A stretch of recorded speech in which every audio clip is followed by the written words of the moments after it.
Yo, good afternoon, everybody. What's going on? It's the Flying Pig here on Flying Pig United with another cheeky. Oh shit! Sorry about that. It's the Flying Pig here with another little cheeky Manchester United news video for you.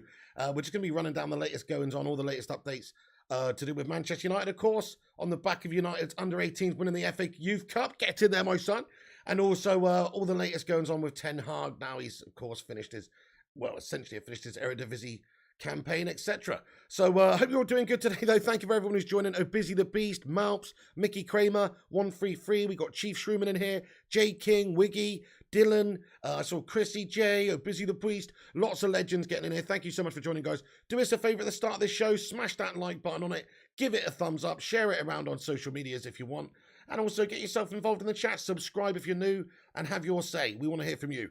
Owe Safdar, what's going on there? Jay King, Dylan, Wiggy, absolute legends joining us. So we're going to get into the main story now, guys, which is to do with Frenkie de Jong. So there's been definite contact made in regards to Manchester United speaking with Frenkie de Jong, his agency, and also just putting the feelers out in regards to discussions with Barcelona trying to gauge in transfer costs. So that is the current situation, guys. We've got some updates from the latest, the latest update from the journalist. Fabrizio Romano gives an update earlier on that said Frenkie de Jong's situation. There has been contact with Manchester United, yes, but sources say there's no full/close agreement with Barcelona as of today. Barca's financial situation could affect Frenkie's future. His priority is Champions League football, but Erik ten Hag will push. So, in terms of the discussions taking place between Manchester United and the representatives of Frenkie de Jong, this is absolutely affirmed. And so, therefore, it's a possibility, guys. Manchester United are pushing for this. Erik ten Hag has obviously laid down a certain sort of, transfer list that he would like to see maybe Manchester United go after. And, of course, Frenkie de Jong is understood to be top of that list, it seems, because Man United are having discussions, and it's just, hopefully going to be a matter of, can Manchester United afford what Barcelona want for him? If Barcelona want too much money, then, it might fall down there. There's also a few other possibilities where it could fall down, such as Frenkie de Jong needing Champions League football. If that is the case, and he would only consider leaving to go to another team that has Champions League football, well, that's United completely out of luck there. And then there is an X factor at Manchester United, which is we are a huge club, and we have signed huge name players, even if we've not got Champions League football. And also, Erik ten Hag's coming in, so he's got that relationship, that working history, along with Frenkie de Jong. So it does just mean that the possibilities of that happening are slightly more increased. So come on, let's get this guy in. It would be a great signing if we could sign him, because he is a quality player, he's a good player, and we are definitely lacking in those midfield areas. Yeah, there's other options out there. I like Ruben Neves myself at Wolves. I like Tielemans at Leicester also. But I would take Frenkie de Jong if Ten Hag wants to, get towards that total Dutch football style, and he wants to go with, I don't know, Frankie and Donny in there, maybe sign up to Ligt as well, and just get the whole team back together. It sounds absolutely brilliant to me. That's why I just want to see us get quality players. I think he is a quality player. Maybe it's not quite happened or lived up to the expectations that they had over there for him at Barcelona. I think they signed him for 89 million euros. And, okay, he's had a decent time of it. So the last couple of seasons he's struggled. When I say struggled, I mean, hasn't exactly set the world alight. It seems like he's one of the players that if Barcelona needs to depart with in order to generate some cash, he's one of the guys that is just not exactly an absolutely indispensable player for the club. So Frenkie de Jong not exactly had a brilliant time of it at Barca. Recently, he's been a little bit unhappy and jaded as well. So it just adds fuel to the fire that he may well be coming to Manchester. Come on! Hey, Roshmano, what's going on, mate? Hope you're doing well. He says we've got 32 likes on the stream. Nice one, everyone. Thank you, everyone, for getting in and dropping the like button. Do smash that like if you haven't done, and get yourself involved in the chat. Bruno Martins, how you doing? Assassin Mike, he says, you leave Neves alone. Bell6091, what's going on, you absolute Don? ZX Flames, Brandon, Andre Moore, Andy Moore, and everybody else is getting in here as well. Thank you so much for stopping by. Right, so yeah, it's possible, guys, because the Manchester United desire is there to sign him. Erik ten Hag wants him. And he's been discussing possibilities, or will be discussing possibilities with Manchester United more so over the next coming days because of obviously the end of the Eredivisie's got the championship. So we've actually got a little bit more on that from Rob Dawson, who gave us an update from ESPN. It just says that Erik ten Hag's trying to get a head start with the Man United job. Dutch titles clinched last night. And today he's holding a recruitment meeting with United representatives in Amsterdam, potential ins and outs being discussed. So it's all going off, guys. This is it. I mean, this is what the reports are. He will be meeting with United reps today to talk about the transfer policy, the transfer plan this summer, because as we've discussed, United do need to do a lot of business when it comes to getting players in early. And so you should expect to see, now that the season's drawing to a close, you should expect to see a couple of signings by Manchester United pretty quickly. Because Ten Hag's going to need these guys in to be able to work with as soon as they're back for pre-season. So it does look like we're going to see some early business from Manchester United. Could we see Frenkie de Jong coming in? Let's just have a little vote in the live chat. Do you think Manchester United will pull this signing off? Will Manchester United sign Frenkie de Jong? Give me a yes or a no in the live chat. Let's see what you guys are thinking. Because there are a lot of people, particularly Barca fans I see, that are just absolutely just denying this whole thing. They're not interested in thinking about losing Frenkie de Jong at all. But it seems that they do need to rebalance their finances. OA Safdar says yes. Alex Flame says yes. Dylan says yes. Luke says yes. Naz says yes. Irving Kadili says yes. Eamon Barrett says yes. Brandon and Smallman. Smallman says no. Joe Stowe says no. G Wolf United Udon says, oh, hell yeah. Thank you, everyone, for having your vote. Mickey Kramer says yes. Philip Chapman says no. Okay, so a little bit split, but most of you thinking that United could pull it off. I think it's probable, guys. We need a top midfielder. He's not a ridiculous amount of money like Declan Rice. Barca would probably be prepared to sell him for 60 to 65 million pounds. There's even some discussions that maybe you could get him for slightly less than that. I don't think that would be the case. I think it's 60 million pounds minimum. But that's just sort of the going rate for a top midfielder these days. You know, you've got to spend the money, obviously, if you want to get this top player. Ten Hag wants him. You've got to give him what he needs. Yeah, that is a considerable chunk of the transfer kitty that's taken up there. But we've got other players that we can sell and get rid of. So Rob Dawson suggesting and reporting the fact that United are meeting with Ten Hag today to talk about the transfer policy and what we're going to do and who we're going to get, the sort of strategy, the transfer strategy, who he wants, who he could maybe bring over with him from Ajax. There's talks of Timber, there's talks of Anthony. Who could he bring over from Ajax? Also, we might have a cheeky little meeting with Edwin van der Sar while we're there as well. But, just see if we can get the ball rolling with a couple of these conversations for some of these Ajax players. Also, he's obviously going to talk about some of the other options that we've got for players we want to sign in other positions. They're going to have to talk about the strategy. What positions do we need to strengthen? In my opinion, we need to strengthen centre-back position, couple of midfielders, winger, forward player, and probably a wing-back as well, minimum. So that's quite a lot of signings, guys. So we're going to have a busy window, and he's going to have to, of course, speak to Man United now, because the next couple of weeks are pivotal for United in regards to signing players. You're seeing other teams getting business wrapped up. You've seen, Bayern Munich announced Mazraoui, and there's a bunch of things that are starting to go forward now. Arsenal supposedly in for Gabriel Jesus.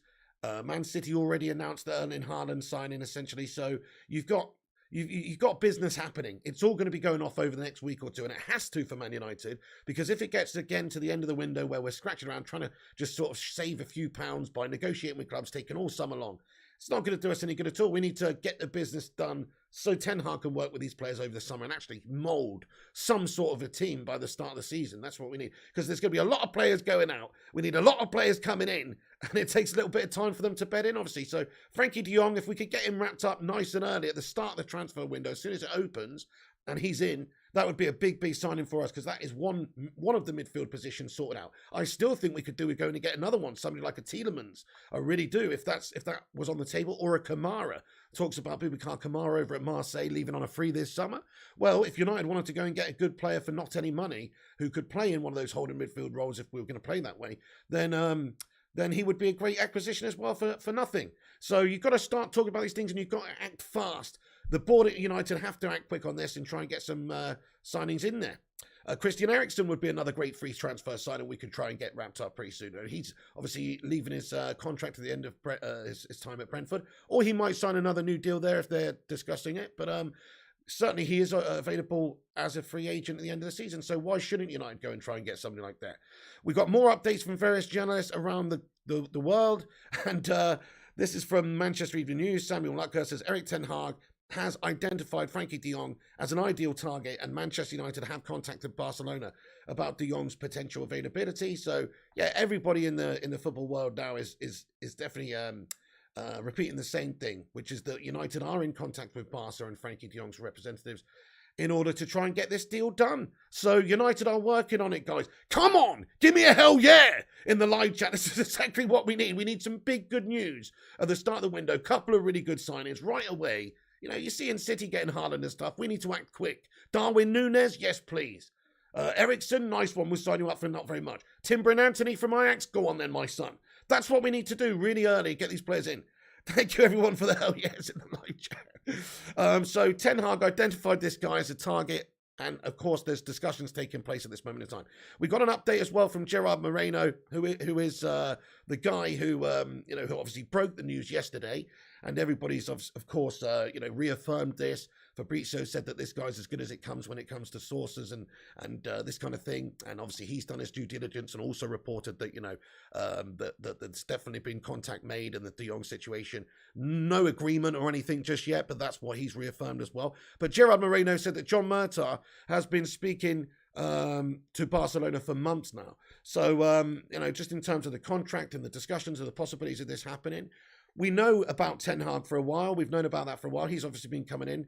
And I'm sure pretty much when they've just started to, when they finalized the deals, they probably already started discussing who would you maybe like to think about bringing in. I'm sure that was on the agenda as well, because they've got to talk about how to get this Manchester United club back to where it should be. So these things would have been talked about, I guess, in their initial meetings between Ten Hag and the board, etc., where we've discussed his appointment, because he wants to know that he's going to have assurances. He wants to know they've got a certain budget and they've got ambition in order to give him what he needs to do the job he wants to do, which is hopefully get United back challenging. So, so it's positive stuff, guys. Hopefully a lot of stuff coming out now in the next few weeks. Yeah, that's right, Tad Bakes. I agree with you. He says fair price for De Jong, in my opinion. So £60 million, let's talk about that figure. There are other reports as well. Some people suggesting they could be as high as 85 million, which is a little bit more, quite a bit more than 60, more like 70 million. So what do you guys think? I mean, how much would you think it would be worth Manchester United paying to bring in Frenkie de Jong from Barcelona in this summer transfer window? Bear in mind, we've got a lot of other positions to strengthen as well. What do you guys think? What is the magic number for you that you think would take to do the deal? I could see us getting him for 60 million pounds. That's quite a lot of money. 70 million euros. That's recouping nearly all of what they spent on him. They did spend, I believe, 89 million euros. So they would be taking a slight loss on him. 450 million, says Robin. I agree, 420 Crusaders. We should have got him a few years ago. Yeah, fair enough. But look, okay, maybe his development has stifled somewhat in recent times. But look, I'm pretty sure with Ten Hag, he can get firing again. He can obviously get back to developing and turn into a great player. He's still young. He is a great player anyway. £60 million, says Scott Hutchinson, plus 10 million in add-ons. Grace Sheridan says 65. J King says 70. 420 says 65. Tad says 65. Brandon says 65. Hey there, Scouser on the Wirral. Wiggy says 70 max. Eamon says 50 to 60. Nikolai Lindquist says 55. That's pretty cool, guys. That's pretty cool. So most of you thinking around about the same, 55 to 70 million. Sounds like a good figure. It's about United now discussing with De Jong and Barcelona, trying to reach some sort of an agreement with the price. Of course, they're going to have to sell a player, it seems. There is financial issues at Barcelona. That is why this is even being discussed, really. They don't want to necessarily have to sell this guy. It's understood Xavi doesn't want to sell him. If you listen to what De Jong said over the years, it just sort of indicates that he doesn't want to ever leave Barcelona. He loves Barcelona. That's what he said, comments a few years ago saying he would never see himself leaving Barcelona, etc. But things change. And if you've fallen down the pecking order, if you're not having the best of times, or whatever the situation is, or they just need to have a little reshuffle because of financial issues that they've got, they need to generate some cash, then he would have to move on, wouldn't he? So I wouldn't rule that out 100%. We do have a bit more skepticism, though, from some journalists as well. Simon Stone from the BBC suggests this. He says, Man United do like Frenkie de Jong, but so do a lot of other clubs. Caution being expressed. So, he hasn't said that there's any realistic possibility of Manchester United getting in, but he's always a bit negative anyway. So, there you go. But just, various different outlets reporting this. We have an update from Rudy Galletti as well that just says, De Jong update, Xavi would like the midfielder to stay and the player as well, but his sale can help restore partially the club's finances. Man United board and Ten Hag consider the Dutch one of the main target. Milinkovic-Savic is another option. So just various different journalists and various different reports suggesting that, this is all being discussed right now between the two clubs and, of course, Frenkie de Jong's representatives. So the financial problems that Barca have is a big indicating factor for it. They're negotiating the sale because of their delicate financial situation, guys, which is they're in the toilet. So they're going to have to try and rebalance the books a little bit. But also, at the same time, they do want to strengthen other areas of the squad. And this is an asset where they can gain a little bit of cash. Also, there's reports coming out that they are trying to shop around to Stegen as well to try and generate some more cash to various different clubs. So they're trying to sell a couple of players. They're trying to sell a couple of players, guys. They need to. Barcelona sources have suggested that reports of an imminent deal for Frenkie de Jong are wide of the mark. This is from the MEN as well. But United are determined to move swiftly for a midfielder to offset the imminent departures of Paul Pogba and Nemanja Matic. So just in regards to different reports coming out, there are reports obviously that say that, there's actually not that much basis in this. But we do have a really good report from Gerard Moreno over in Spain, and then lots of different people backing it up, such as, Fabrizio Romano, etc., saying that there is different contact being made. Thank you, Zamiasi, for getting in here, my friend, with your super sticker. Game over, he says. Game over? Game over, is it, Zane? The game's only just begun. We've only just begun with Erik ten Hag, my friend. Get ready, Zane. Get ready to get back below us. That sounded a bit wrong, but you know what I mean, Zamiasi. You're going down, son. Next season, Mikel Arteta's going to shit the bed. Enjoy your season in the Champions League group stage, my friend. Enjoy your season getting knocked out of the Champions League group stage, my friend. Back to the Europa League. Enjoy it. Enjoy it. Enjoy. Because it won't last for long, my friend. And Manchester United will be back up there soon enough. Okay? Thank you. You've been dealt with. Say Miasi, nice one, my friend. Thank you so much for the super chat. Can we get a Sue in the live chat for him? Over 100 legends watching. Do us a favor, smash that like button on the stream. Let's have a cheeky little Bacon Brigade like spike. See if we can get this to 100 likes. Do leave a like. It helps us boost up the YouTube algorithm. Helps us compete with the clickbait merchants, the shithouses, and the charlatans and the corporation channels. So make sure you do drop a like. It's free. Also, if you're new to this channel, subscribe. I can see we've got a comment here, which does say 57.1k subs from Chief Shrewman. Thank you, Chief Shrewman, lad. Yeah, we have hit 57.1. Thank you, everyone who's subscribed recently, and all the old legends of subscribers as well. Do hit the subscribe if it's your first time on the channel, and help us get to 57.2. Nice one.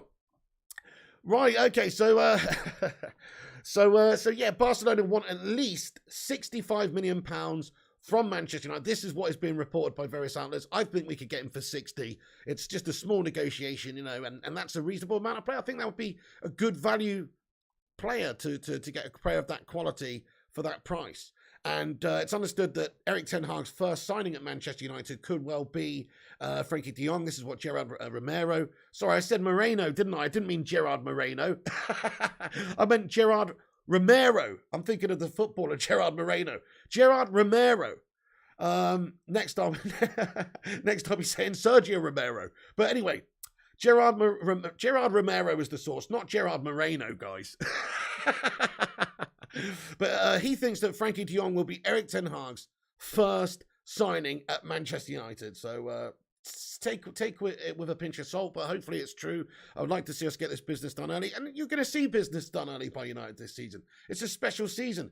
It's not the sort of season where we can dawdle and wait around. We've got Cavani going, we've got Matic going, we've got Mata going, we've got Pogba going, we've got Lingard going, and then we've probably got a few other players that will be sold as well. So we've got imminent departures, which means that United have to act quick. So definitely think that we'll see some big movements over the next couple of weeks with, even if it's not Frenkie de Jong, somebody else. I think we'll absolutely be announcing a signing in the next 2 weeks. That's my personal opinion. Okay. So yeah. So reports say that we're prepared to spend about 85 million euros max. John Murtaugh's been speaking at Barca for various months. Erik ten Hag is having a meeting at this today. It's understood he's having a meeting in Amsterdam with representatives from United to discuss the transfer strategy. Possible ins, possible outs are all being discussed today. So fantastic news, guys. This is good news where we got the ball in motion, hopefully, for Frenkie de Jong. It'd be great to see this guy come in. There's still some stumbling blocks where it could fall down, such as, the Champions League football issue. We don't have that to offer him if he needs that, if he wants that. That's going to be a problem. The weather might be an issue. His dad said he doesn't like the English weather or whatnot. Also, just various problems like such as financial issues, economic issues. Are we prepared to pay the wages? Are we prepared to pay the transfer fee that Barcelona want? They're going to try and squeeze as much out of Manchester United as possible for this. So is it going to be a protracted negotiation? Is it going to take a long time? Is it going to be weeks and weeks and weeks of negotiation? Or can we get this one done in a matter of days?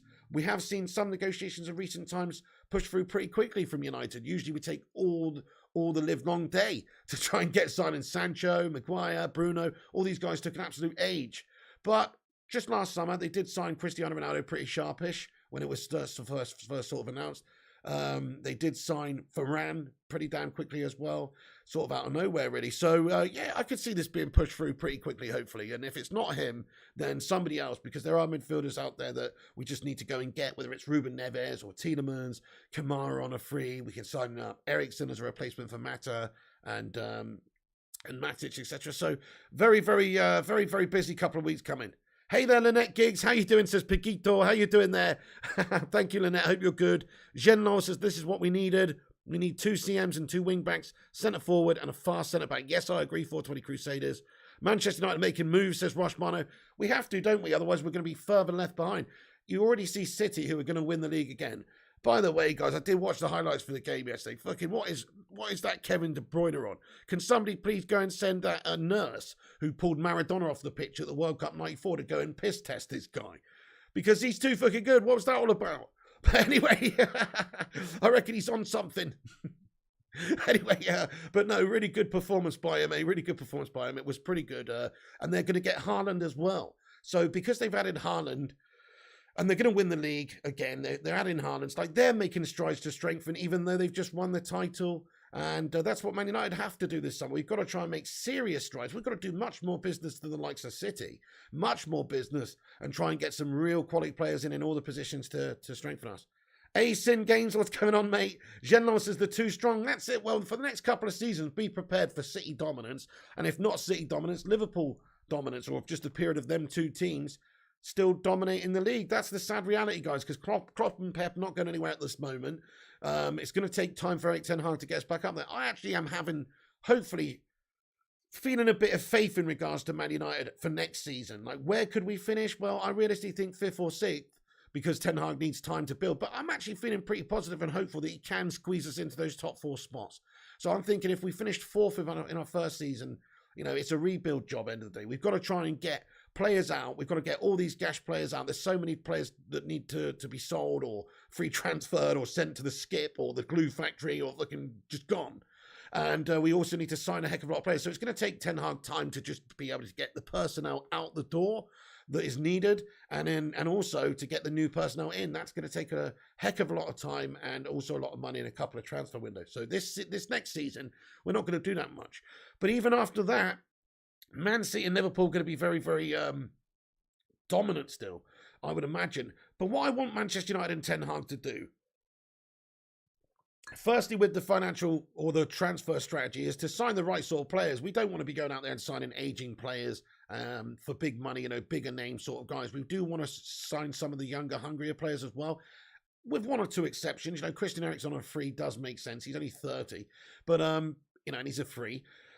But I don't think we want to be paying huge wages to players. We want to restructure that wage bill a little bit. Let's get that more sensible. Let's also try and sign the right sort of players who are younger and hungrier, you know, 22-year-olds, 24-year-olds, 25-year-olds, who are ready to step up to Manchester United. People like Ruben Neves, Tielemans, Kamara being 22 as well. Jurian Timber's 20, Anthony's 22. All these sorts of guys would be fantastic signings for us because they should see us well for the next few years and progress. So that's one thing that I would like to see us do, is just sort the transfer strategy out. Obviously, get the right sort of signings, get the right sort of players. And then what Erik ten Hag needs to do, in my opinion, is just try and approach this as a stylistic rebuild. So it's one thing to say we got to get the results. Let's set up like a bag of shite at the back and play fucking 5 at the back and all that rough, and just try and be defensive and counter and all that. But that's not really going to win over anybody. If you're Erik ten Hag, what he should be trying to do, which I think he will, because if you look at how his team in Ajax, in Amsterdam plays, it's a very attacking style. Go and look at his record. I haven't got it to hand right now, but go and have a look at his record for goals scored and goals conceded for Ajax and games won and ratios and things like that for Ajax. It's ridiculous. Okay, they've got the best team over there and it's, not as strong as the league, yada, yada, yada. That's true. But still, his teams play attacking football. And his teams also do not concede very many goals in general. So you're talking about good organisation defensively, but also very, very good attacking football.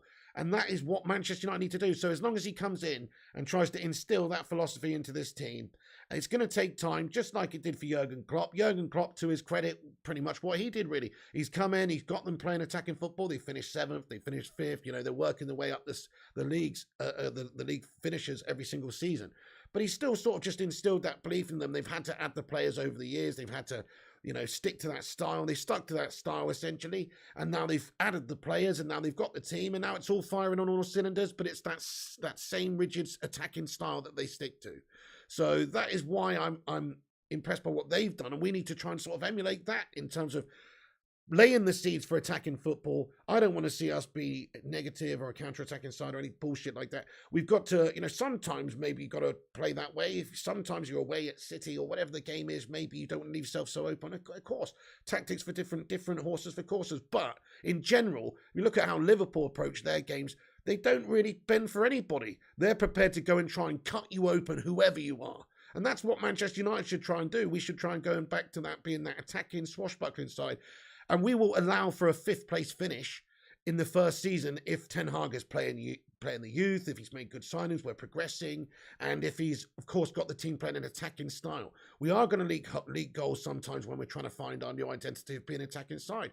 We are going to struggle if we haven't got the best centre-backs in there. Liverpool struggled before they got Alisson in goal, before they got Van Dijk at the back. They really did. They were still a good attacking side, but they struggled to stop the opposition from scoring. So sometimes it's a personnel thing as well. You've got to build the team. You've got to have the transfer windows. You've got to have the time to do it. And for those reasons, Erik ten Hag probably will stick to his guns and play an attacking fashion at Manchester United. Hashtag ETH era. Let's go.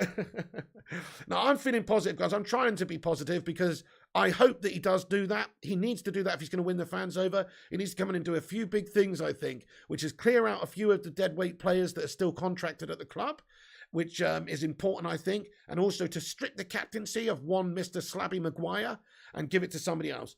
Okay, look, if we can't find a buyer for Harry, that's one thing, but you've got to take the captaincy off of him at the very least and give it to somebody else, because that sets a bad precedent to start with based on that season, so he can't be the captain of the club, in my opinion. So I hope Ten Hag comes in, does that, sets the team up to be an attacking team, and hopefully we make the right sort of signings, guys. I'm going to get into the live chat now. We have got some more Manchester United news transfer stories, but it's to do with other players, other links and stuff. This is about the De Jong stuff. So I'm just going to get into the chat, see what your thoughts are on Frenkie de Jong, on Erik ten Hag, very quickly. So get your thoughts and opinions in, and I'll get in the live chat for a few minutes, for 5 minutes, before we get back into the transfer news. Let me just give this a refresh. Hey, we got 99 likes on the stream. Get in there, you legends. Hey, we got 100 likes on the stream. Get in there, you legends. Thank you, every one of you that's dropped the like on the video. That is awesome. Make sure you subscribe if you're new. Get involved. Have your say in the chat. You only need to be subscribed for 1 minute to have your say, so come and get involved. Dante, what's going on, you legend? He says, even Dybala gone, Kessie, we sleep too much. Absolute joke. We should just be going out there and getting them. Hey, fair play to you, Dante. Okay, but Dybala, do we really want that guy? Do we really want that guy? I mean, fair play to him. He is a really good player. He is in his prime, but he wants a lot of money. He's a bit of a mercenary, mate. I look at Dybala as a complete mercenary. He was offered the chance to come to United in the past, and he turned us down. So I've got not a lot of time for that guy, to be honest. But hey, Alex, what's going on there, mate? What is that? A YE? Oh, it's a flag. I couldn't see it on my computer. It wasn't coming up. Erdam says, I think Frenkie would only come if Champions League football. Alex, how you doing today, man? Genlol, Flabby, Erdam, Ali, great to see you all in here, guys. Okay, you think we'd only come if we have Champions League football? I would agree with you if we didn't have Erik ten Hag coming in. It's kind of like his dad is managing Manchester United, you know what I mean? Not really, but he's got that working relationship with him. Look, he knows him, And because of that, there is a little history there, and it just means that the slight likeliness of him coming is just increased ever so slightly. I think it does make a difference because we've got him here. And plus, Manchester United as a club makes a big difference too. We are the sort of club that can sign big-name players even if we don't have Champions League football because we've done it in the past. Maybe now we are at the lowest of the low. I think this season is the worst season we've had ever in my lifetime. So, well, certainly in my living memory. So it's definitely been a bad one. Would players be put off coming to this club? I guess now so more than ever, but it's still Manchester United, guys. It's still a special club. It still has that history. It still has that huge reputation around the world. And we're not far away from being a big club who's challenging for the top places again. It's just that it's going to take a couple of seasons. Probably a few seasons and a bit of investment, but we should be a Champions League side again, hopefully very soon. And then hopefully after that we can start challenging again. But it is going to be difficult to stop the duopoly of Pep Guardiola and Jurgen Klopp. I haven't been using word of the day toilet paper, but anyway, I'm just saying it's going to take a little bit of time for them guys to go and to fall off, and it's going to take Ten Hag time to close the gap. Nice one, thank you, Erdam. He says, I am watching you for a long time, Pig. Happy to see my coach going to United. Hope Ronaldo will be good. With Eric Ten Hag. Great comment, mate. Thank you so much. Yeah, and he's done a great job for you, man. It's obviously an Ajax legend. And in regards to Ronaldo, people are saying that, maybe Eric Ten Hag won't want to have Ronaldo at the football club. Have they been smoking crack?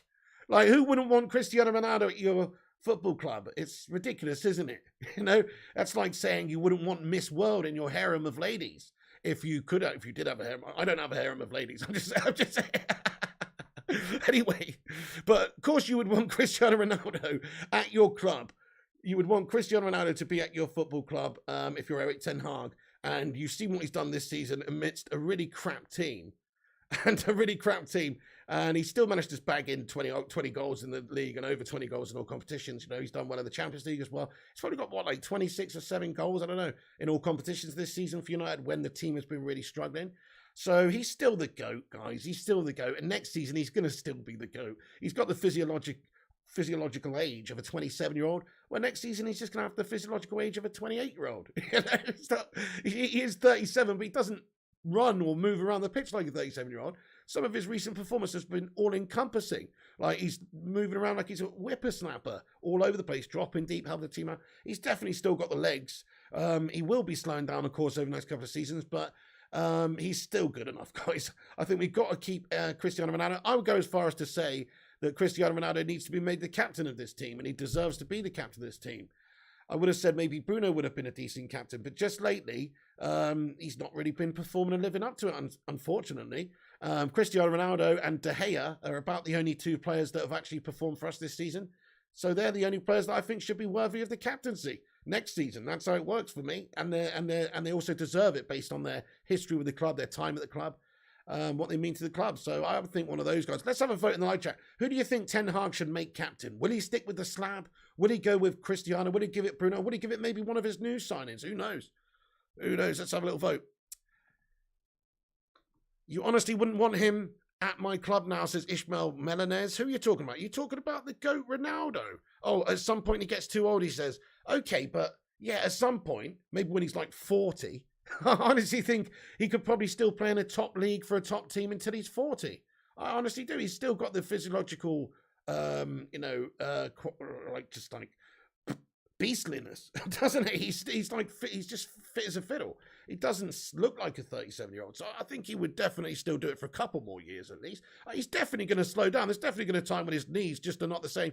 But even as a fox in the box, even just playing on the last man, look at Zlatan. Look at what Zlatan does. Still to a good standard in a good league, scoring a lot of goals still, and he's bloody 40. So I definitely think Ronaldo could play for a while. You'll take Mrs. World over Ronaldo, to be honest, as 10 games. Well, horses for courses. Last season of Jose was bleak and got slated for negativity. The optimism from clowns at the club this year was worse. At least Jose had a desire to win, says Burr691.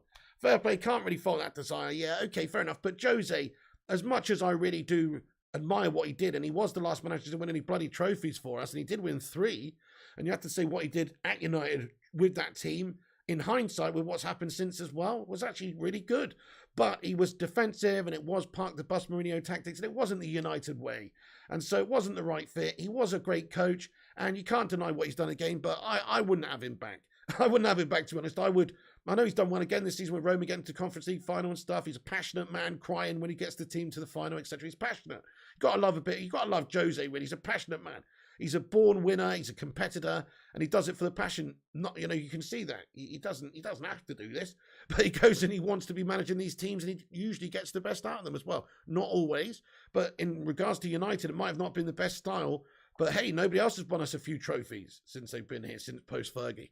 So definitely got to say respect to Jose, but his style wasn't right for us. What I hope Erik ten Hag can do is just come in and instill that attacking philosophy, and then over the years, we just build into a really good attacking team. De Gea says OHB. Alex says it better not be Maguire. He's a wimp. Agreed, man. He's not captain material. Fair enough. If they're going to keep him around the squad because they can't get rid, then that's one thing. But you can't have the guy leading the side out. Plus, if you think about how Erik ten Hag's side is probably going to play at United, we are probably going to play a 4-3-3. We are probably going to play reasonably high up. We are probably going to play an attacking style. Is Maguire really that man to just leave on the halfway line and be done on a counter-attack by, with your back? Give it, De Gea says Dante, Cristiano says Erdan, De Gea says OHB, De Jong says Madhouse, De Gea says Ezio, De Gea says Brandon, Varane says Bubbles. It's me, Bubbles, darling. Hey, what's going on there, Bubbles? Hey, we got a super chat here from Barnes. Mate, Barnes, how you been, lad? Great to see you, dude. He says, we need to have patience next season. Back the man. Thank you, Barnes, for your Aussie Dozzy super chat there, my son. Let's get a sue in the live chat for him. Thank you, Barnes. Okay, yeah, I agree with you, mate. Like, patience is the key here. And even if we finish like 6th or 7th, think about just what happened with Klopp. It's a similar time, I think this whole Rangnick era is similar to like the Roy Hodgson era at Liverpool. It really is like just absolute dross. Underachieving, finishing 6th, 7th, rubbish, It's going to take, it took Klopp time, just like it's going to take Erik ten Hag time to get this team playing right and progressing again. So I think this season is it's just about rebuilding this team and trying to get us in the right direction again and signing the right players, getting the awful players out the club. We've got a lot of free transfers going out this summer, or players on a free. So that's also going to guarantee that we see some form of change at the club. Barnes, thank you very much for your super chat, lad. Hang on, let me scroll down and catch up the comments, guys. Sorry, I missed it. Sorry if I missed anyone, but I'm just gonna have to scroll to the bottom, otherwise I'm never gonna catch up. G Wolf United says, then take 4-3-3 as that the way forward. Yeah, I agree. 4-3-3 definitely makes sense. Mark Ashton says Jurgen Klopp's an absolute legend. Is he? I mean, I guess he is. If you're a Scouser, he is a good coach, man. You can't really deny that he's a good coach. Scouser Norris says Barnes, Rush Barnes, Collymore closing in. Oh, I see what you did there. We aren't good enough to win attacking football, says Jonathan Gallagher. Jonathan, we're not now. We're not good enough now to win with attacking football, no. But we never will be if we don't start building towards making a team that is capable of winning, playing attacking football. So you have to build, just like Klopp had to build at Liverpool and buy Alisson and Van Dijk and everybody at the back to make sure they had a strong, solid base to be able to play that attacking football. And, we've got to do that as well, Jonathan. Like, okay, right now we do not have the team, I don't think, really necessarily to have that freedom for the players to go forward, because I don't think our defence is anywhere near good enough. The midfield shot as well, we often lose the midfield battle. But if we did have some proper quality midfielders in, some proper quality centre-backs and decent wing-backs as well, it is a big ask because our defence is shoddy at the moment. But if we did have a strong defence, if we did have a strong midfield, of course we could play an attacking style. And just some of those counter-attacking opportunities the opposition get wouldn't be so hurtful if Manchester United had some better calibre players around that defence. And also the tactics make a big difference as well. And of course, Ten Hag's teams, as well as scoring a lot of goals, they don't concede very many goals at all. So organisationally, defensively, I would hope that we would be better in that sense as well. So I hear what you're saying, Jonathan. Right now, yeah, okay, maybe we don't have the ability to do that. You look over the last few years, how managers have done well at the club. None of them have played really that much of an attacking fashion. Ole Gunnar Solskjaer, I would describe his overall style. There were some games where we went super attacking, beat Southampton 9 or the rest. But most of the time, it's a counter-attacking style. I would describe Jose Mourinho's as a park-the-bus style a lot of the time, and I would describe Louis van Gaal's as a sideways, passy-pass, crabtastic style of football. So none of those styles were all-out attack. None of those styles were attack. And that's probably down to personnel as well. But I do think that Manchester United need to get away from that. We need to start going towards back to being the United team that attacks, gets the best out the for the fans as well. The right back situation, Daniel Tommy. So the right back situation is bleak, mate. We got Diogo Dalot. He might be sold this summer. He could generate some cash. Talks of Jose Mourinho being interested in him over at Roma. I think he's a good player. Don't think he's ever going to be a great player. He's good going forward. He's not great defensively. He could be sold, in my opinion. He's surplus to requirements, in my opinion. We do need to strengthen the right back position. I actually am going to say a statement now. I don't think any of our wing backs are good enough. And that includes the pie lover Luke Shaw. Even though last season he was Shawberto Carlos, that includes him. He's just not good enough. If you actually want to be a top level team, look at the top level wing backs around the gaffs, different places. Robertson, Cancelo. We need to be doing better. Then you look at the right backs around the league.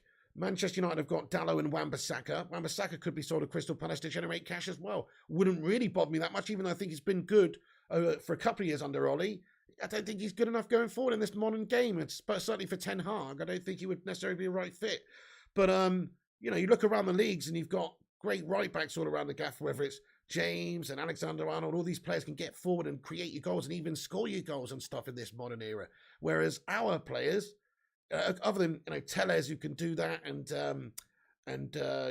Luke Shaw got a lot of assists and stuff last season, but none of them are top draw. We've got to try and find a top draw player of our own. You can do it. I mean, Liverpool bought Robertson for like 8 mil. You don't have to spend huge money. You could just find a nice gem of a player. Erdam says, kind of cool. You don't know Eric Ten Hag. What does that mean? I mean, I don't know him personally. Shamir says, missed your stream, mate. Haven't been able to catch a stream for a while, says Shamir. Thank you, Shamir, for getting in the stream today, mate. Great to see you. Sorry, guys. Shamir, how you doing? Sorry, guys. I missed a couple of super chats. I apologize. Barnes, thank you so much. Says, love the content. He's super chat. Let's get a super chat emoji in there for Barnes. He says, love the content. Who do you want to win tonight in the North London derby? Personally, hate Tottenham more than Arsenal.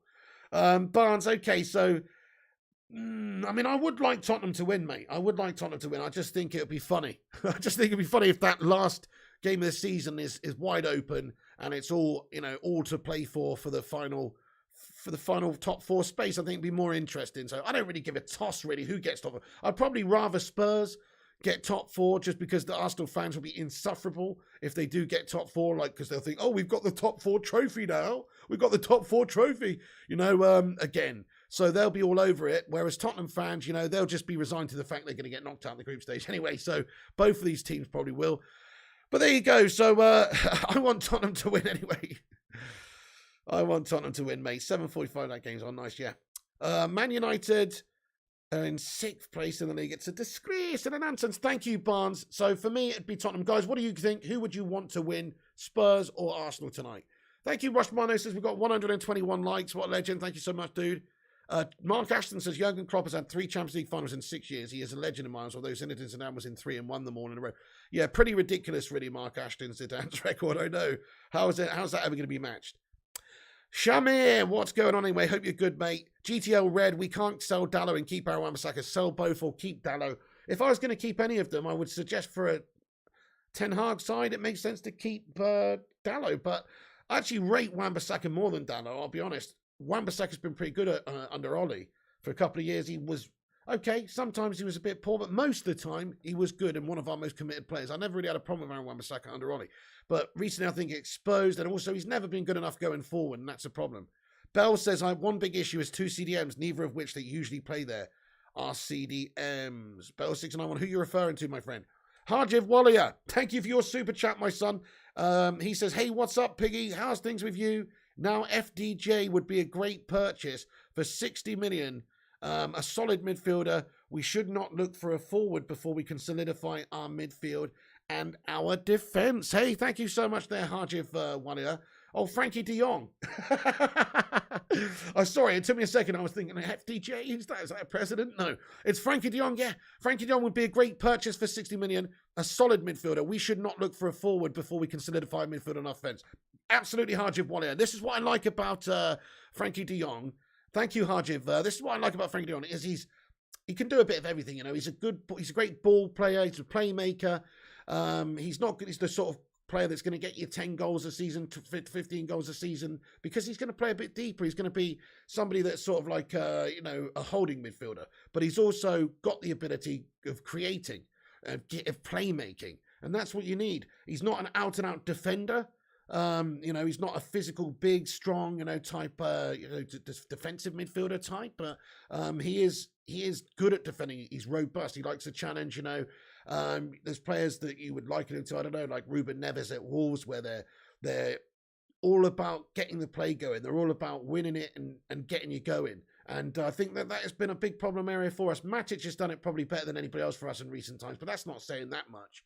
They've all struggled at that. McTominay can't do it. Fred has done it a little bit better under Rangnick, but I wouldn't have faith that he can do that role for us to really get us going and have that comfort and quality on the football, a la a Paul Scholesy type, or someone who's going to get us going all the time. Definitely not. Paul Pogba maybe has that ability, but he lacks in other departments like, the tenacity and just the defensive guile. So, yeah. Thank you, Haji. Thank you so much for your super chat there, boss. What an absolute legend. Let me scroll down to the bottom of the chat. JSM Nater says, what about Serge Milinkovic-Savic? He would be awesome at United. Yeah, he's another one that's been discussed. But it's just whether or not Man United are prepared to pay the money for him as well, because they want quite a bit of cash too. Right, okay, so let me just have a look at this then. I'm just going to go into the rest of the transfer news. Thanks everyone who's joining. Drop a like, subscribe if new, and get yourself involved with the legends in the chat. We've got some other news to discuss. So if you're just joining us, Frenkie de Jong updates. Let me just have a look actually very quickly for any new latest stuff here. Thank you very much, Rushmano, for giving us some information. So we've got a bit more explanation from Gerard Romero as to why Barcelona are in a bad financial situation. So it's basically down to the economic situation is, they've got obviously debts and loans and things like that they've got to pay, and it's just difficult for them to, it's very difficult for them to try and rebalance that without selling a player this summer, it seems, whilst also strengthening other areas of the club. So that's interesting. Hey, Simon Cowie, thank you for your super chat, boss. Thank you very much, Simon Cowie. How's you, bud? Get in there, my son. Appreciate that. Shout out GTL Red, Donut O'Neill as well. How you guys doing? Simon Cowie, thank you for your super chat. He comments, Pig, it's going to take us 4 years to win a trophy and 5 to 7 years to challenge and win the Premier League. We must rebuild using our academy and only buying what we need and reasonable fees and wages. Spot on, really, Simon. I can't really disagree with what you're saying there. I would hope that we could get back to being more competitive and winning trophies again within just a few seasons, maybe even 2. Because let's face it, if everything goes to plan and in a positive way, I think we could get back there a little bit quicker than that. Just if everything went the right way. Probably won't, but if we do make the right signings, if Ten Hag does take to the Premier League like a duck to water and all the rest of it, and we progress, I could see us doing it in 2 seasons, But, hey, fair enough, though. You're probably right. In terms of being a realist, Klopp and Pep and these guys not going away anytime soon. They're the ones who are more likely to win the trophies at the moment and challenge for the title. And then in terms of trophies, well, I think we could win a trophy before 4 years. It just might not be one of the big trophies, i.e. the Premier League or the Champions League. But I think we could win a trophy. But in terms of those big trophies, I can't see us winning one of those for years either, mate, because we do have to rebuild. Those clubs are still getting stronger and not going anywhere. To close that gap is going to take time. And even when you have closed the gap, it's about wrestling those trophies and those titles and those accolades away from those teams. And that's not going to be easy, guys, because they're already there. They're already settled. They're already successful. They've already got the teams. They've already got the best coaches. So we have to be realistic, Simon. You are right. But let me just ask you this question then, guys, in the live chat.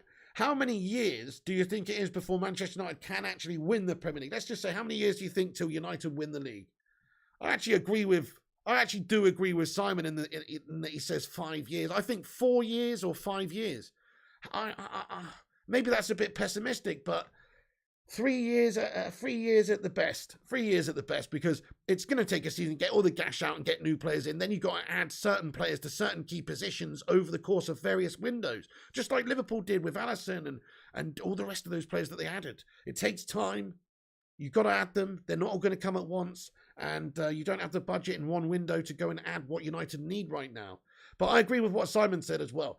Make sure you don't sign anyone on ridiculous wages. Keep the structure, sensible. once Cristiano Ronaldo leaves in a year's time, or hopefully not this summer, but whenever he leaves, that's it. The highest paid player should be, Bruno Fernandes then, and De Gea and those guys, and that's it. Never go higher than that. That's it. Let's get that in check for a start. Sign the right sort of younger, hungrier players. Start bringing players through, bringing players up from the youth system. We saw Garnacho last night. Well, how good was Garnacho last night, by the way, guys? Brilliant performance by him. 17 years of age, couple of great goals from him, won the penalty for his penalty goal as well, and the third goal that he scored for the team was just absolutely brilliant. So you got to say, we have got some young talents. Elanga's a great young player. He's going to have a big role to play. We could see Jimmy Garner maybe brought through this season, given some game time in the midfield sometimes. So I agree with you, Simon, 100%, mate. You are quite realistic there, really. I think it is going to be a few years. Okay, so the live chat has said Ruthless thinks 8, Young Wizard thinks 6, Oh Busy says 2, Small Man says 10, NRP says 4, GTL says 5 max, Tadbake says 5 years, Simon says 5 to 7, Unknown says 1, Johnny says 4 at least, Ishmael says man, I kind of do think 4 years, yeah.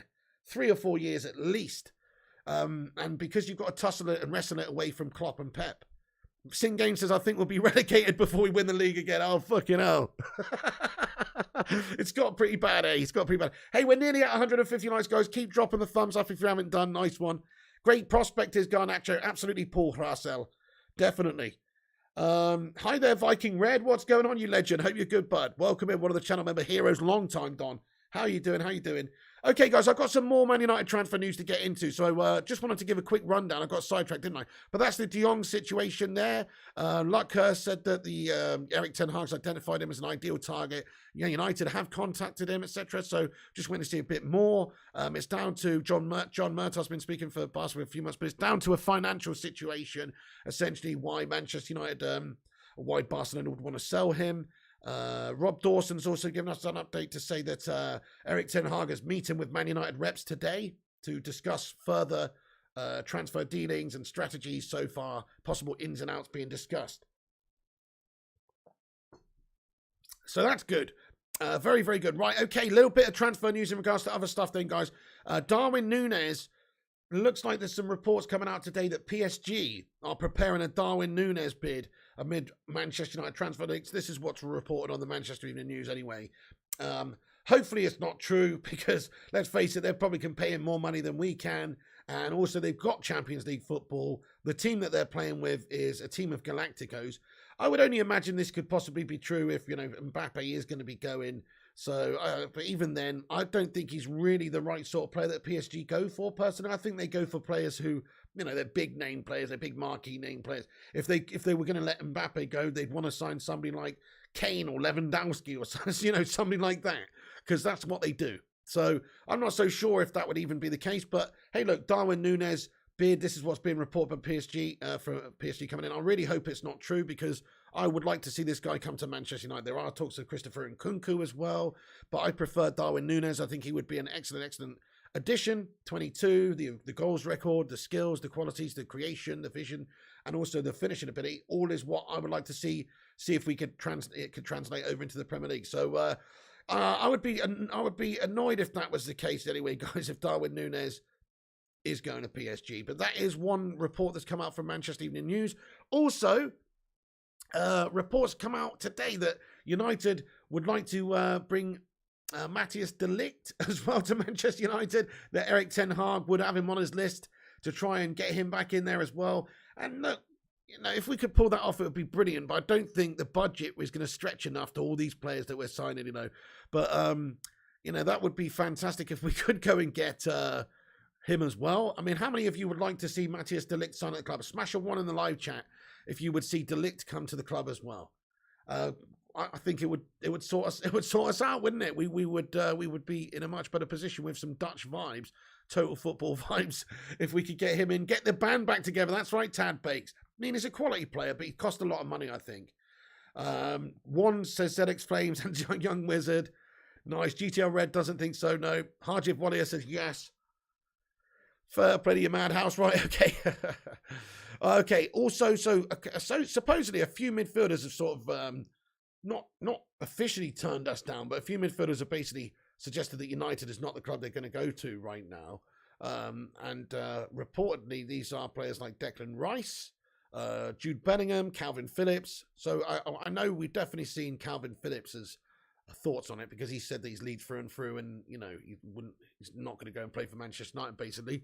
Jude Bellingham, though, is one that we should go and get. Again, we probably won't be able to afford him. We can't get the money from him. And that's the problem. If other clubs are going to go in for him, we've got Champions League football and stuff as well, we'll probably miss out. Hopefully he's still available next summer, because I think Jude Bellingham will be an excellent signing for Manchester United. He's young and he's homegrown. But it's not realistic at this moment in time, unfortunately, because of the other areas of the squad we need to strengthen, and this Frenkie de Jong deal. I mean, Jude Bellingham would cost north of, I think, 70 million is what his, the minimum you would have to pay to get him. Yeah, that's right, Tad Bakes. I mean, he says Jude will end up at Liverpool. Sadly, I think you're probably right. I think he probably would end up at one of those teams. Maybe even if you're Manchester City, they like just spunking money. Maybe not this window, but maybe the next window, next summer window. If Jude Bellingham's still there for another year, I could see City or Liverpool, one of those teams, going in and spunking huge money and signing him. I really could. So, it's a shame, but it looks like Calvin Phillips turned us down. But hey, look, we don't give a toss about that anyway, really. He's a good player. We could do worse, but we don't give a toss. And also, supposedly, Jude Bellingham and also Declan Rice is maybe not favouring, a move to United, just because we don't have Champions League football. He's reportedly been offered a big new contract at West Ham, actually. Some reports coming out that he's been offered an 8-year deal. So, I don't know. Who would sign an 8-year deal, though, unless your name's Alan Pardew? You know what I mean? Okay. Report come out earlier today that Manchester United midfielder Paul Pogba has reportedly been offered £160,000 a week to return to Juventus on a free transfer this summer. So it depends how much he's going to get paid elsewhere, doesn't it? If that's not a huge amount of money, but Juventus are not really going to pay him 350 or 400 grand a week. Those reports are just reports. That's all they are. There's no guaranteed basis for them. But at the same time, I think it would take more money than that to get Paul Pogba, since he's on 300 grand a week at the moment. But depending on what happens in the summer, that's it. Paul Pogba is going to have to go with the best offer that's on the table. If there's an offer for PSG for 300 grand a week, then he's going to have to take that. If there's an offer from Juventus for 250 and there's no higher offers than that, or 160, as this report says, then, he's going to have to take that. But Man United, whatever the price, whatever the situation, we should not table an offer, I don't think. I think it's time for a new era. Even if he was getting paid 160 grand a week at United, still doesn't really offer us that much. Good riddance, I say. Hashtag Pogba out. And we're going to get, hopefully, a new good midfielder in who can do good stuff for us. PSG are continue to be heavily linked with Paul Pogba, as do Real Madrid. But there's not really too much basis for that one, I don't think. But you never know. They've not ruled out bringing him to the Bernabeu, apparently. PSG are also interested. And we've got a late bit of interest here from Bayern Munich, supposedly. We've seen a report come out a couple of hours ago that says that Bayern Munich have joined the list of clubs seeking to strike a deal for Paul Pogba this summer because of the situation with his contract. He's a big player. I mean, they could definitely do worse than Paul Pogba over in the German Farmers League, couldn't they? But in regards to, their midfield situation, they're looking to bring somebody in. There's talks of Konrad Laimer as well, who's a target for Manchester United, by the way. We have reports that we could maybe pick him up for £24 million from Leipzig because of the amount of time left on his contract and the fact that he's resigned to leaving them. Bayern are also sniffing around that player. They're also sniffing around Ryan Gravenberch at Ajax. So depends on what Bayern do, but apparently Paul Pogba is now one of the players that Bayern Munich are considering because he's a free. So there you go. I mean, there will be some top clubs that are interested in Paul Pogba. It depends on who's got the biggest offer on the table as to where he goes, I think. PSG makes the most sense for him. He's French, obviously. He's a World Cup winner. Could be playing in Paris and playing in a Farmers League, getting loads of assists and goals and being a superstar and getting paid well to do it. It makes sense for him to go to PSG. But Bayern Munich would be a good move for him too, but I just don't see Bayern necessarily wanting him as much as PSG would. PSG's a proper pitchfork league. So he would just get the run of just free reign over there to play well and get space and time and all the rest of it. He didn't. Yeah, that's it. I didn't say 160 million for Pogba. I said 160k a week. Absolutely. That's a report from the Juventus would be prepared to pay him. Sounds like a lot less than they would actually pay him. But there's a report that came out saying that there's an offer for 160k a week from Juve. But, take it with a pinch of salt, obviously. I still think he'll probably end up at PSG. Let's ask the live chat.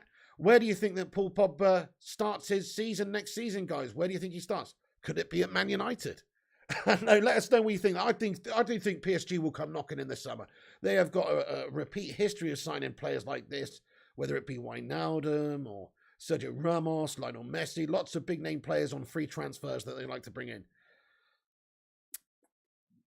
Chris Barker says Pogba is an LM, no defensive midfielder. We should have played him further forward, maybe been a bit more consistent. I wouldn't really say he is an LM, to be honest, Chris Barker. He has played a couple of times on the left, and when he was further advanced there, I think he'd done well sometimes. He also did shit the bed sometimes too. I personally think Paul Pogba's best position for United would be in the hole, CAM. Get him creating, get him shooting, get him passing around, get him attacking. Don't let him do any defensive duties whatsoever. Don't let him do any defensive duties whatsoever because he sucks. But the problem for him is that we've got other players such as like Bruno who are better CAMs, who are better in that role, better creatively, do more for the team, more consistent. Maybe not this season, but that's why he's not been played there much either. But I don't think Pogba is a left mid. I think he's more, I would play him in the hole anyway. But hey, fair enough. You'll dig the hole for him, says Madhouse. Yeah, that's right. GTO says, I used to watch his early days at Juve, and every time he played, he was shaky. Pogba obviously did establish himself there. Maybe his early days were not that great, but he did establish himself as one of Serie A's best players, which is why United paid £89 million for him. So, he did have a great time of it at Juventus. They would definitely like him back. He had a very good time of it there. This is what his stats are for Manchester United since he's been here. It's not brilliant. So we paid a lot of money for the guy, 89 million plus lots of agent fees and stuff. He's shown some great flashes over the years in some games of quality, but most of the time it's just not consistent enough. He scored 39 goals. He's got 51 assists in 226 games for United. I mean, that's not bad at all, really, for a central midfielder when you actually consider those stats. It's not terrible at all. It's also not great, but it's just not lived up to the sort of player that we wanted him to be on a consistent basis. But there are reports that 29 years of age, he's looking for that big money move. All sorts of clubs interested in him. Juventus, PSG, Real Madrid, maybe even Bayern München now as well. So they're keeping a close eye on developments over there in Germany. Pogba has sort of failed to attract a new club or secure a move just yet. There's no announcements, anything. He's obviously keeping his options open, exploring the situation. Manchester City were mentioned a few days ago, weren't they, as a possible move, but that's, they've understood to have not really had an interest there. And also Pogba sort of wasn't really too interested in joining them because they're the rivals and obviously doesn't want to be hated by Manchester United fans. I don't believe I just knocked my bloody glass on my leg again, guys. What, I've done that 2 days in a row? I don't believe it. Like, I've got a proper sopping wet leg again, guys. Oh no. I did that yesterday, guys. That's it. I'm gesturing here with my hands. I'm talking. I'm gesturing. I've just caught it with my pinky finger and pulled it off the desk. Again. I've done it again, Harjiv Wallet, honestly. It's not smashed again, though, thankfully, but there's a big puddle, and I've just got a completely sopping wet leg. Proper cold cock again, absolutely flabby G. Oh, guys, I can't believe I've done that. I've done it again, Gungshi. Hey, Gungshi, how you doing, you legend? Chocolate Salty Balls, how are you doing, man? I haven't seen you for a little bit. I hope you're doing well. Yeah, it was pretty full as well, that one, man. Bad times. I'm so glad it didn't break. Let me just pour myself another one, guys. That's 2 days in a row I've done it.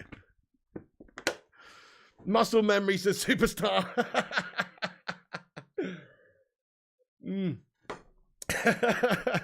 Right, okay, guys, so let's get back into it. Just needed to cool myself off there, Hey, we got 150 likes on the stream. That's fucking amazing, guys. Thank you, everyone, for dropping a like. Please do smash that like button. It helps us out. And also share it around on the socials and subscribe if you're new. If this is your first time here, get involved. We do have a big Q&A at the end as well to let everyone, have their thoughts and opinions. So make sure you get your thoughts in by subscribing. You only need to be subscribed for 1 min. Right, so Juventus, understood to be interested in Pogba. Bayern may be entering the race as well.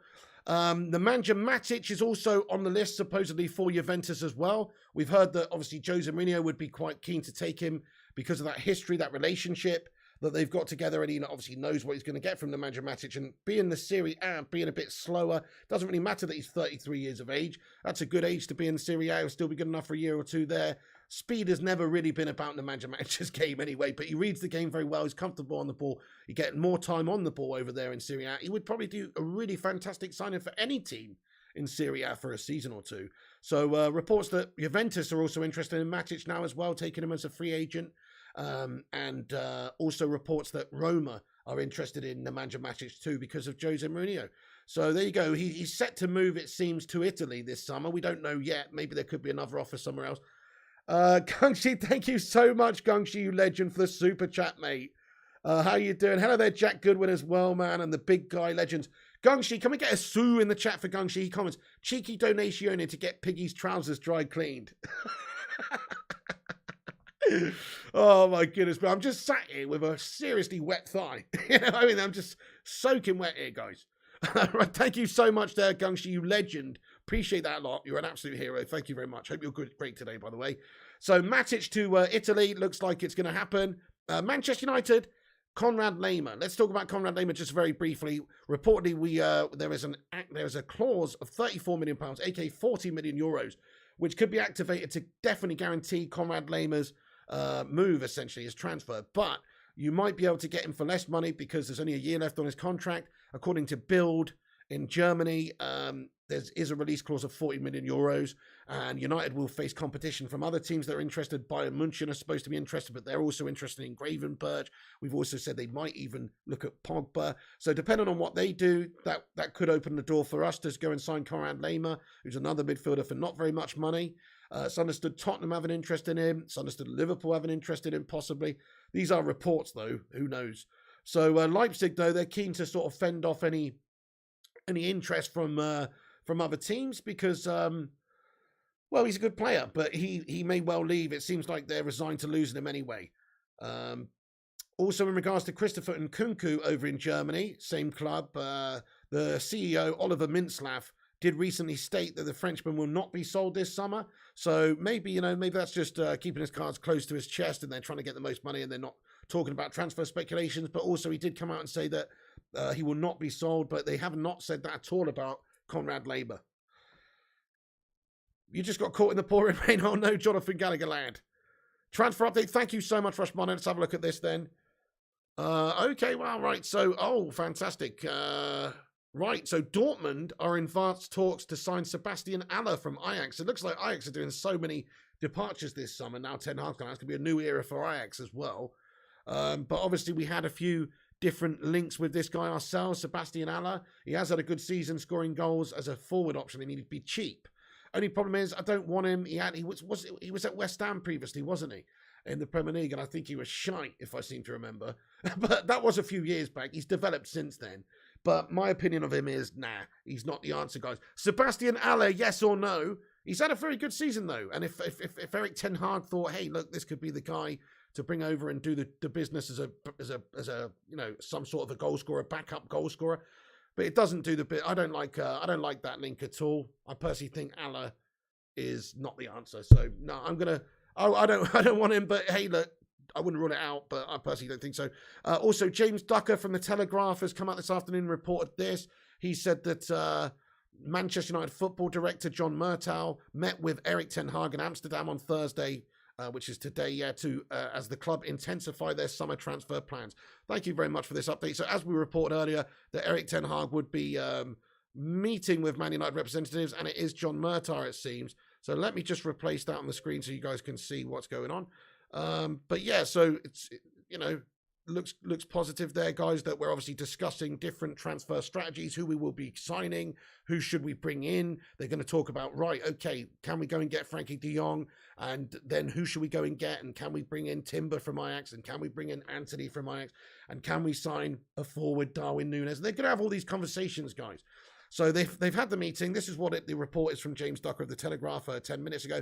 It says that football director John Murtow met with Erik ten Hag in Amsterdam on Thursday as the club intensify their summer transfer plans. Hours after Ajax sealed the Eredivisie title, Barcelona midfielder Frenkie de Jong among the more ambitious targets.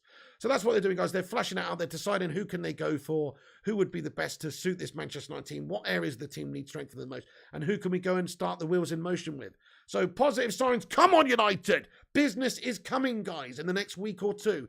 Whoever it may be, even if it's not Frenkie de Jong, if they decide they can't reach an agreement with Barca, or if he doesn't want to come because there's no UCL football, if we can't reach an agreement with Barca for Frenkie, I'm sure it's going to be somebody else pretty quickly, whether it's Ruben Neves at Wolves or Tielemans from Leicester, or somebody's going to come in pretty quickly, because we have to do the business early doors. There's not long for Ten Hag to get bedded in and get these players into the club and then have a pre-season before the season starts. So we've got to do business early this summer. It's going to be raw. Also, thank you, Matt Rush, for all the updates coming through here. Let me just see what else has come out during the show here. Yep, more confirmations here that Man United have held recruitment talks about who we should bring in with John Murtaugh.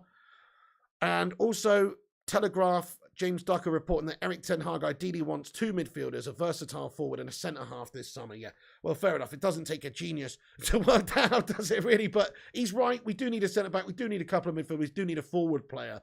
And ideally, a wing-back and a right mid would be fantastic also, just as more players and another winger to come in to help us out, because Rashford's been Gashford.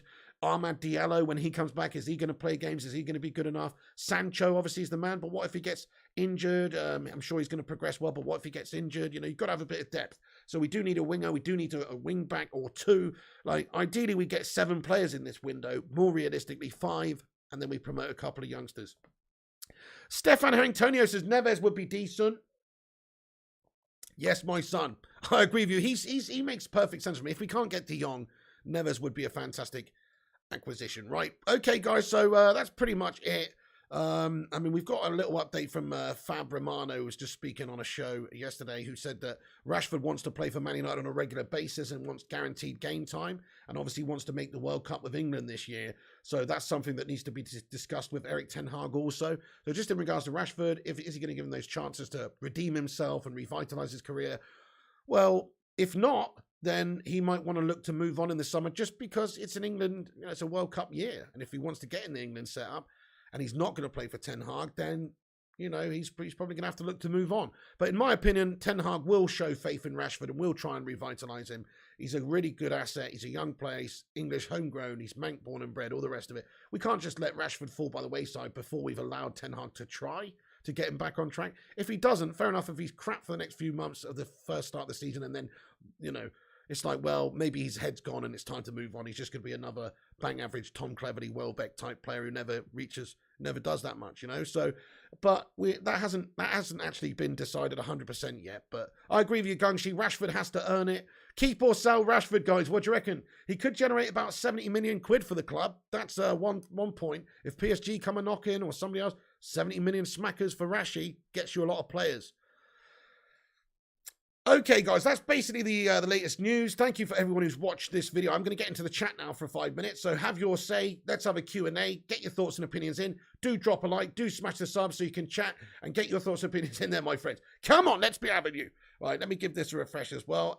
But big news, it looks like there will be movements for United over the coming weeks. It looks like Ten Hag's already meeting and having meetings with Manchester United representative John Murtaugh as well, of course, and, to try and decide what the strategy will be for the transfer window. So definitely moves are being made. They're not messing around. He's actually gone to Amsterdam to have the physical meeting the day after the Eredivisie title. I think that tells you everything. This isn't a slow process. This is something that they have to get going and get working on as soon as possible to get these players in. We got to get 2 or 3 players in, start of the window. That's what we have to do. Sell, says Stefan. Sell Rashford. Keep, says Simon. Keep, says FIFA Don. Sell, says Kingslayer. Sell, says Nathan. Rashford has to earn it. It's very split, isn't it, in the chat in regards to Rashford.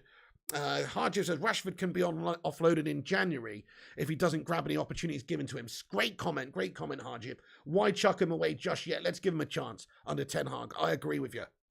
Jimenez for Rashford and still say now, says Assassin Mike. Zedek says we should do everything we can to sell Bruno and keep Pogba.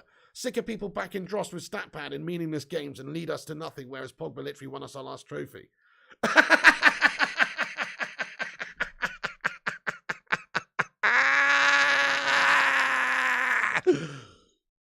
Are you serious? Are you serious, bro? Pogba's fucking shit for Manchester United, dude. Bruno's been gashed the last few months, right? Before that, it was the Portuguese Magnifico for 18 months, smashing the assists, smashing the goals, doing more. Bruno Fernandes did more in 18 months for Manchester United than Paul Pogba did in 6 years. He may have got a trophy or two at the club when he was here, but that is redundant, if you ask me, because it's about his performances consistently week to week. Yeah, it's true. It's facts that he's got a trophy, but Bruno Fernandes wasn't here then when Manchester United were good enough to have a trophy, mate. He wasn't here then. If he was here then, he'd have had a trophy too. Phil Jones fucking have got, Phil Jones has got a fucking Premier League medal. Does that mean he's Billy Big Bollocks, mate? Tom Cleverley has got a fucking Premier League medal, my son. Does that make him better, my son? Come on. Look, I'm sorry, but Bruno Fernandes is twice the player Paul Pogba is for Manchester United. Maybe not around in other leagues, maybe not for the national team. Pogba's good for France, he's won a World Cup. You can't deny that either. You're going to bring that stat out now? Pogba's better because he's got a World Cup trophy? Is that what you're going to say? It doesn't make a difference. I'm interested in what they do for Manchester United. Paul Pogba is consistently dross. Bruno this season has been consistently dross, but before that was actually excellent. Excellent, no other word for it. Not good, not great, excellent, brilliant, sensational. Those are what Bruno was. So let's not forget that Bruno has shown, at least in the last few years, that he's much more a Manchester United player than Paul Pogba is, in my opinion. So I couldn't disagree more. Fair play to your thoughts, though, and I don't mean to mock you. It's just that did tickle me, because what the hell, man? Paul Pogba is just doesn't even seem like he cares. Constantly coming out saying negative stuff through an agent or whatever it may be. It's not good stuff, guys. It's not good stuff. It's time to move on. Fair enough, though, Zed explains. This is Pogba is way better. Scoring is meaningless in games doesn't mean shit. Hey, I'm not talking about scoring goals. I'm not talking about the assists. I'm talking about the overall play. Paul Pogba, man. Okay, so what you're saying is Paul Pogba's like a beating heart of Manchester United midfield. He's like a fucking V8 straight fucking whatever engine or whatever in the middle of the park pumping the play out. Nah, that's not the case, mate. Maybe sometimes. I mean, the assist stats don't really lie. He's got decent assist record at United. This season even he's gotten pretty good assist record, but he scored 4 of them against Leeds in the first game of the season, and since then has been fucking gash.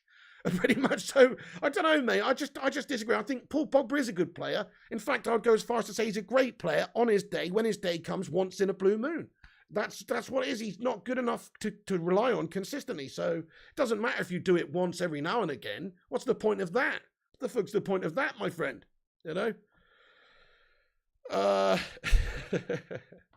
Yeah, well, yeah, Tad Bakes, fair enough. I would agree with you. He says ability-wise, he is better, but attitude-wise, not so much. And then in terms of just performance, translating over to performances, that means that he definitely isn't better, because Bruno has performed much better over the last couple of seasons, you know. Pogba, on his day, and look, he's got everything. He's got the physicality. He's got the shooting ability. He's got the passing ability. He's got the vision, the range of passing. He's got the strength. He's got everything. But it doesn't actually translate to performances for United regularly. Even if he has got all the attributes overall that make him seem like a better player because, you know, he can do everything well, doesn't matter. Who cares about that, guys? I don't care if you've got the attributes. Who cares if you're better on paper? That's not what it's about. Or are we playing fucking match attacks, fucking top trumps bullshit fucking card game here or something? This isn't what it's about. It's about actually how you translate and how you perform out there on the pitch for United. And he performs like a fucking jank merchant. Sorry to say. Whereas Bruno this season has performed like a jank merchant, but last season was fantastic. Oh. But hey, good comment though. Good point those Zenix frames. Good point. Right. I love the different takes and opinions. That's what this channel's all about. You know, we don't, we let everybody have their say, and nobody's necessarily right. Football is a game of pure opinions. Football's a game of pure opinions, and there's more ways than one to skin a cat. So, you know. Nice one, Nosy Bonk. You're listening into work on the work commute in LA. Our nice mates on that I-95 or whatever. Nice one, Nosy Bonk. Have a great day, my friend. Thank you so much for tuning in. Pogba the virus says, Harjid, get rid. You take that, Mickey says, Nicky Laird and Fernandes as win-backs. Right, yeah, okay, that makes sense. Couple of youngsters, promote a couple of youngsters. Why the hell not? Give them opportunities. We might have to go backwards before we go forwards, but if you give these opportunities to youngsters, they would take them, some of them. And also they'll improve and get better, and we actually might be on the right track with finding a gem, uncovering a gem, developing a gem.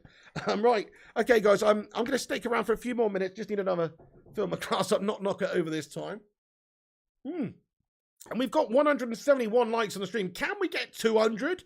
Drop a thumbs up. You just join in. It's free. It takes a second. Hit the like, hit the sub. Have your say for a few minutes. I'm going to stick around for just a few more.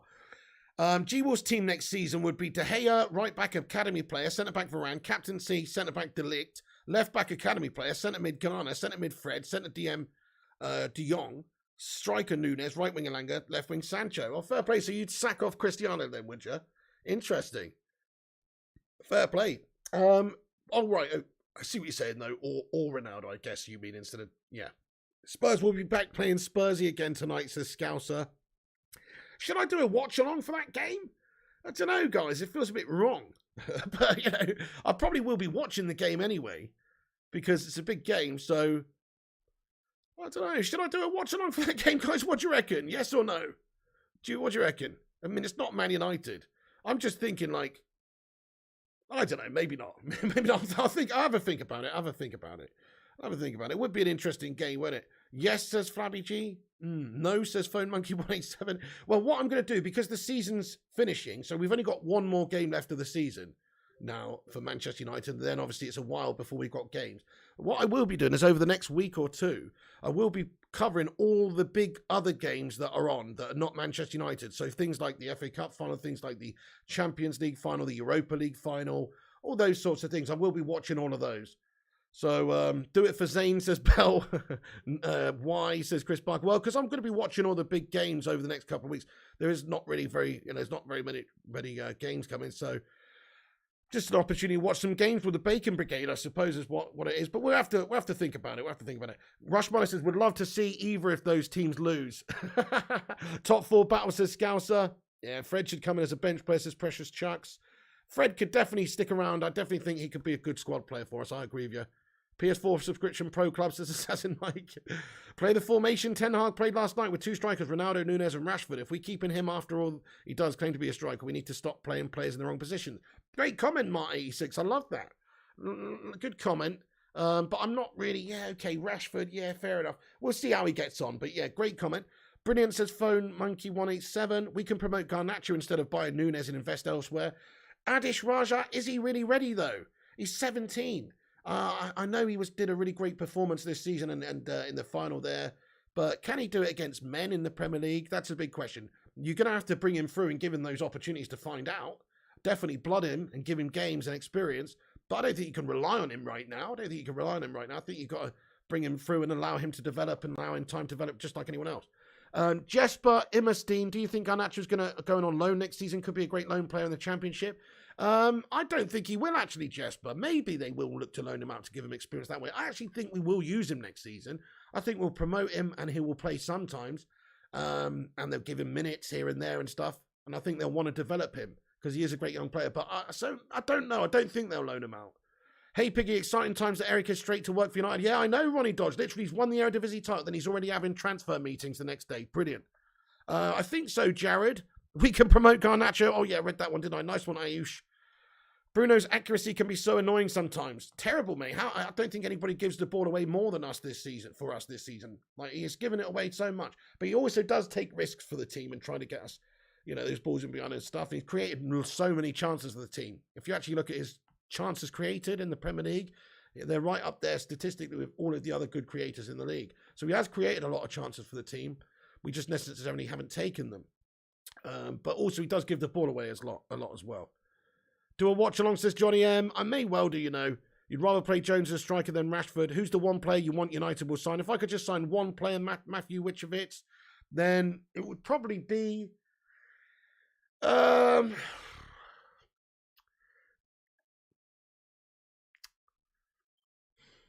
Probably be De Ligt, actually. We're not even talking about him, really, because it's not really, and there's no more news on that, but I think we need a boss centre-back. We also, could do with De Jong, Tielemans, Neves, one of those guys, Darwin Núñez. I can't really choose, mate. I can't really choose one. We've got so many different positions in the club that we need to strengthen. It's hard to do it. Zedek says, I agree Pogba hasn't been great for us. Just think he's done more for the club than Bruno has. Bruno is classed as untouchable to some fans. He's not untouchable. He's been terrible this season. We say it how it is, but you just as bad as he's been this season, he was as good as that last season and the season before. I've seen more from Bruno in a short space than from Pogba over that time. That's what I'm saying. Like in terms of match-winning performances, great leadership qualities. Just don't see it from Pogba. He doesn't do it for United on a regular basis. He has got great attributes, but I'm not interested in that. I want to see who performs for United. Bruno needs to kick up the arse as well, mate. Definitely. Ruben Neves says GTL Red. Roy Keane, easy, says Chris Parker.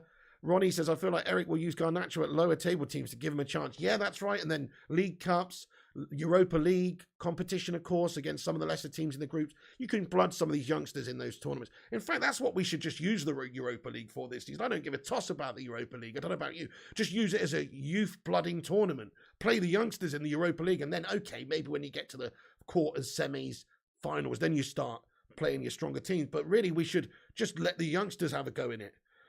Hannibal needs more game time, says Jesper.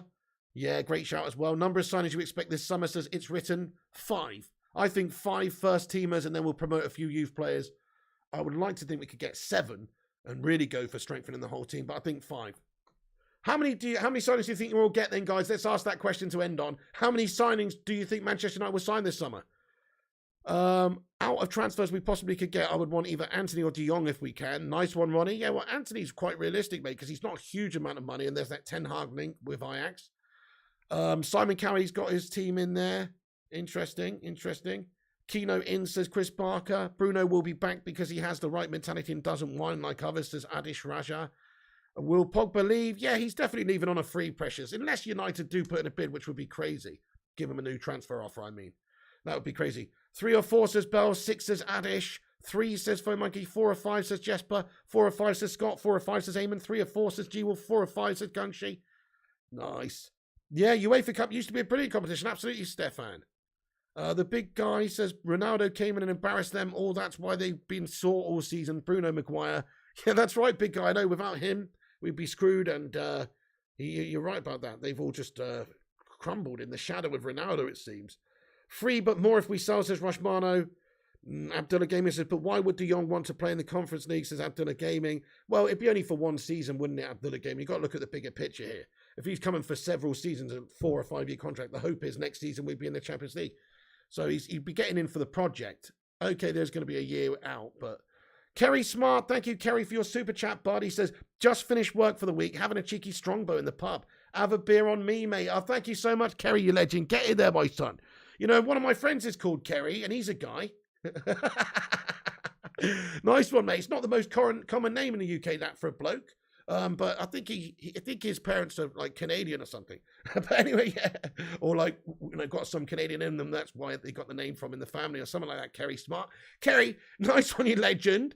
Have a great time at the pub, lad. Cheeky strongbow in the pub, all lovely. I love a cheeky cider. I will have a pint on you, Kerry. Thank you so much, Kerry. Can we get a Kerry pint emoji in the live chat? Thank you very much for that, boss. Absolute legend. Enjoy your day, bud. And thank you so much for the support. I will have a cheeky little pint on you, my friend. I know. Hopefully, Ronnie Dodge. Hopefully, those players looked in the mirror and looked at those youth players and played for the shirt. Absolutely. You're right about that. The sports betting, 5 would be sweet spot given they're not panic buys. Chrissy says, reckon we might get a few extra players on a free. And from player sales, absolutely, yeah, that's a good idea. If we sell a lot of other players, we'll have to strengthen and we've got money to spend also. So good point. If you could sell Maguire, if you could sell Wan-Bissaka, if you could sell Bailly and Martial and these guys, then you could see wholesale changes and more signings being made. It's just big ifs. You just don't hope we don't ruin De Jong, says Andy Young. Be awesome if Piggy and Ralph Rangnick starts youngsters and along with maybe Ronaldo and De Gea for our final match. Definitely hardship. Ronaldo, De Gea and all youngsters. I agree with you. Great idea. Get 2 bottles of white lightning for that price, Kerry, if you want to puke up with a migraine. Cristiano gave the U team a message before the game and end up winning it. Guy should be our captain. Definitely agree, Ronnie. Enjoy the pint, Kerry, says Eamon. Used to know a hot bird, said Coco, Kerry, says Stefan. Ronaldo's was levels above them. They could not play with him. I said when we signed him, but true. United are average now. Ronaldo's too much of a goat. Yeah, fair one, Sin Games. Your brother is called Kerry, that's a proper lady spelling. That's awesome, mate. Keridwin. Is it short for Keridwin, is it, Gungsha? I know somebody called Keridwin who's Welsh. Their last name's, actually, I better not say. But it's a proper Welsh name. Proper Welsh surname. But anyway, yeah, there you go. Spelled like that, Kerry. Right, guys. I'm going to leave this one there. Hey, thank you, King Mash. He says, hey, I'm from Jamaica. My dad is a big United fan too. Can I get a shout out for him? Hey, Desmond Powell. Fair play to you, King Mashy, mate. Fair play to you. Shout out to Desmond. Nice one, my man. Thank you for tuning in. Assassin Mike, Precious Chucks, Chrissy Jays, GTL Red, Sin Games, Gungshi. I'm going to have to leave that there now. So thank you, everyone, for tuning in. Make sure you drop the like before you go. Smash the like on it. Subscribe if you're new. Thank you, everyone who's commented. Sorry if I've not read your comment out, but please do come back after this video's finished and get in the not live comments and chat there and comment, and I'll try and respond to you in there as well. Thank you, Sarajit Dasgupta, Wiggy, Martian, United Tactical Talk, Ronnie Dodge, Eamon Barrett, Phone Monkey, all the moderators. Thank you to people like Rush Marno. I was going to call you Mush Rano then. Rush Marno for giving us all the sources and updates throughout the show live. Thank you to Dermot Kelly, Phone Monkey, Eamon Barrett, Ronnie Dodge, United Tactical Talk, Mickey Kramer, Diego C. Palace, Vincent Bullock as well. He says, can you do this? You don't read out any of mine. Well, you're about Vincent Bullock. I've just read your name out there, you prat. Rush Marno says, smash a like for the pig. Chris Parker says, nice one. I'm just kidding, right. Thank you guys for tuning in. Everyone, do us a massive favor. Like the video before you go. Let's get 200. Hit the sub up if you're new. Let's get 57.2. And also follow us on social media. Flying Pig United is the handle. And that's at Flying Pig United on Instagram, Facebook, Twitter, and TikTok. Oh, the daytime ones. Oh, well, to be fair, Vincent, I'm looking at all the news. I literally miss a load of people's comments. I can't help it. There's just a lot of people commenting. I'd have thought you'd have known this by now, Vincent. Smash a 1 in the live chat if I didn't say your name. Because it's not that I'm meaning to. Smash a 1 if I didn't read your comment out throughout the show. Because I really don't not mean to. Jared, I didn't, mate. Sorry, Jared. You see, I missed you as well. There's a lot of people commenting. Sorry, Jared, I missed you also, bud. We've got new news as well. Thank you very much. Just before I go, Steve McLaren was summoned to Holland as part of the talks. A major indication that the former England boss is closing in on a return under Ten Hag. Hashtag Steve McLaren incoming, possibly, guys. Bit of more news has just come out. Possibly hashtag Steve McLaren. And 21 Nick P, how are you doing? I'm all good, man. Thanks for asking. Vincent Bullock, sorry I missed you. And sorry I missed a couple of you there. But that's the way the cookie crumbles, my friends. I'm sorry. You just try and get your comments in there, and I'll try my best. Thank you, everyone, for tuning in. Do drop a like, do subscribe, all that. Follow us on social media, Flying Pig United. Check out the website, unitedflyinghigh.com. And I'll be back later with more United news, or I might even do a watch-along for the Arsenal-Tottenham game yet. I'm not too sure, but we'll see. Thank you, guys, for watching. Come back afterwards. Get your thoughts and opinions in the not live comments, and I'll see you on the next one. Stay classy, dudes, and remember, when the seagulls follow the troller.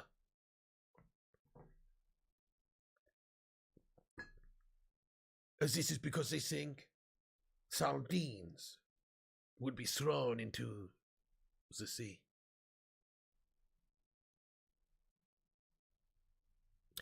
Thank you very much. See.